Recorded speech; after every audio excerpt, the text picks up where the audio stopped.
Hasta el momento hemos visto con Silvina todos los aspectos que hacen a las relaciones biológicas que están en los agroecosistemas, que para esta clase nosotros hemos denominado como ecosistema propiamente dicho, ¿sí? A partir de ahora nos vamos a introducir dentro de aquellos aspectos más sociales que tienen los agroecosistemas, y en primera instancia vamos a hablar de lo que nosotros denominamos sociosistemas. Entonces, ¿qué es lo que nosotros entendemos por sociosistema?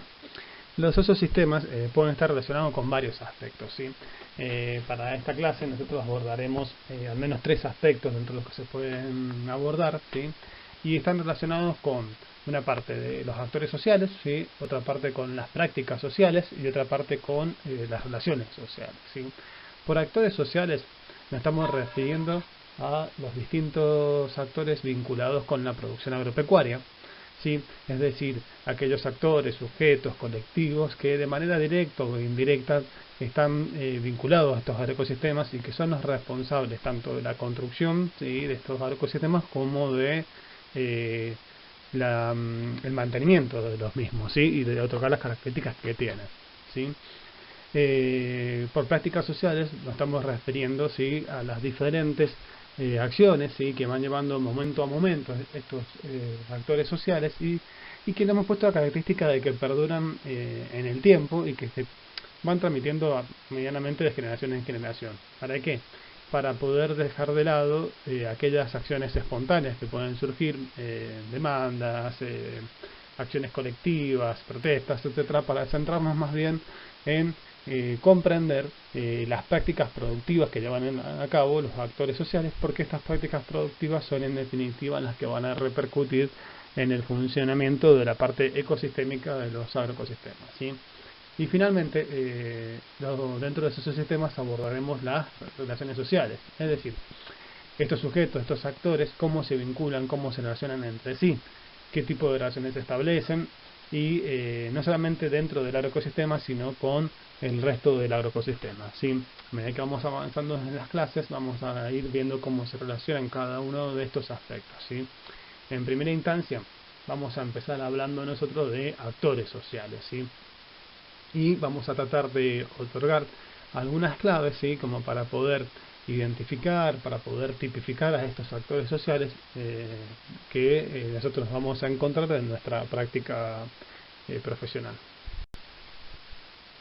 Por actores sociales, lo primero que nos podemos preguntar nosotros es si todos estos actores, estos sujetos sociales son iguales, ¿sí? Y bueno, podemos obtener distintos tipos de respuestas, ¿sí? Desde sí son todos iguales, sí, son todos productores, todos están unidos por la identidad de la producción, y a otras respuestas un poco más chistosas de decir, no, profe, algunos son más altos, otros son más gordos, unos son flacos, unos son más morochos, unos son más anglosajones, distintas características, ¿no?, las cuales sí son ciertas, ¿no?, pero lo importante de comprender es que lo que los une es su rasgo de humanidad, ¿sí? Es decir, humanamente, tanto todos los actores sociales vinculados al agro y todos los actores sociales que constituyen una sociedad, humanamente son iguales, ¿sí? Lo que nos cambia como actores sociales, los que nos genera identidad, los que nos tipifica, justamente es nuestra existencia, ¿sí? Entonces, cuando uno empieza a decir, bueno, hay productores rurales que andan en bicicleta y otros andan en camioneta, esos son aspectos que uno puede empezar a visualizar como para decir, bueno, humanamente son iguales, pero existencialmente hay diferencias, ¿sí? Y en función de esta identificación de diferencias, uno empezará a comprender no solamente sus prácticas, sino cómo se relacionan también unos con otros, ¿sí? La tipificación de los actores sociales ha sido motivo de estudio y de trabajo durante muchísimos años, ¿sí? Desde fines de 1800, un montón de estudios en Estados Unidos y en Rusia, como pioneros fueron clasificando o ordenando ese mundo rural, ¿sí?, en diferentes tipos sociales agrarios, ¿sí? Las personas comúnmente llevamos adelante esa práctica casi de manera inconsciente, en el sentido de que necesitamos ordenar el mundo que estamos viviendo, que estamos viendo. Entonces para ello usamos distintas categorías y empezamos a clasificar, ¿sí? Lo mismo han hecho todos los estudiosos o todos los académicos abocados a los estudios agrarios, ¿sí?, y han tratado de empezar a decir, bueno, a ver, no todo lo mismo que lo que es cada uno de estos aspectos y han construido tipos sociales agrarios, ¿sí? Allí en la Filmina yo le hago una distinción y le digo que los tipos sociales agrarios no son, después de que son similares, pero no es lo mismo que las explotaciones agropecuarias, ¿sí? Ustedes bien saben que en Argentina, por lo menos en Argentina y en otras partes del mundo, con cierta frecuencia se realizan censos, ¿sí? En el caso de Argentina se hace el Censo Nacional Agropecuario, ¿sí? Que es cada 10 años, y en este Censo Nacional Agropecuario lo que se censa son explotaciones agropecuarias, ¿sí? No tipos sociales agrarios, ¿sí? Es decir, el objeto de estudio es el establecimiento, ¿sí? Y no el actor social, ¿sí? De lo que yo le estoy hablando en este momento son del actor social, de las condiciones de existencia que tiene ese actor social, ¿sí? Y uno, para poder tipificar, y lo que comúnmente se ha utilizado, hay unas variables básicas, ¿sí? Que están relacionadas con si tiene tierra o no tiene tierra, si alquila o no alquila, si usa mano de obra familiar o contrata toda la mano de obra o combina, si dispone de capital, es decir, si tiene maquinaria, galpones, etcétera. La trayectoria que tiene, si es un actor que aparece dentro de la estructura agraria en un momento pero desaparece luego, ¿sí? Es decir, un capital que va como haciendo pequeñas entradas en distintos lugares donde los negocios puedan estar presentes y donde están las oportunidades de negocio, ¿sí? También tiene mucho que ver, muchas veces se observa las herencias, ¿sí? De estos actores, los que van heredando tanto en términos de prácticas como de bienes, ¿sí? Estas variables son básicas y las van a encontrar en un montón de trabajos, ¿sí? Uno, de ser necesario, uno puede construir sus propias variables. En este sentido, en la filmina siguiente les muestro algunas variables que he ido considerando para hacer algunos estudios. En este caso les muestro un conjunto de categorías que consideré para poder hacer tipificaciones de productores ganaderos en las zonas no irrigadas de Mendoza, ¿sí? Concretamente esto lo empecé a construir en la Valle y luego lo fui trasladando para la zona de Santa Rosa, La Paz, ¿sí? Entonces, fijémonos que observé ahí distintos aspectos, ¿no? Distintas categorías, grandes categorías: tierra, mano de obra, acumulación de capital, acceso a capitales, el origen de las energías volcadas a los ecosistemas. Y luego fui desglosando, ¿no?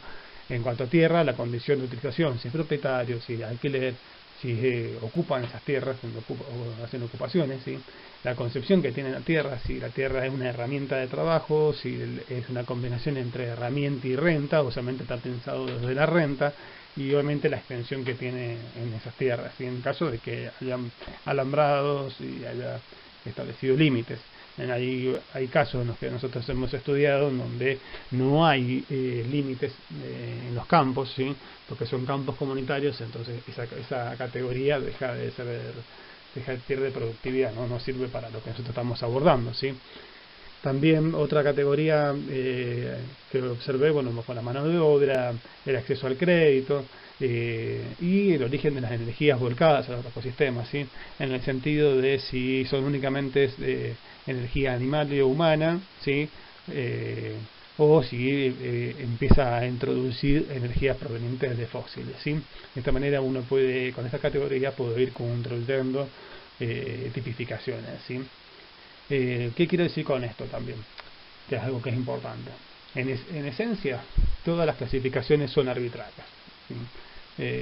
Son bastante dirigidas y están construidas y pensadas para atender un determinado problema, ¿sí?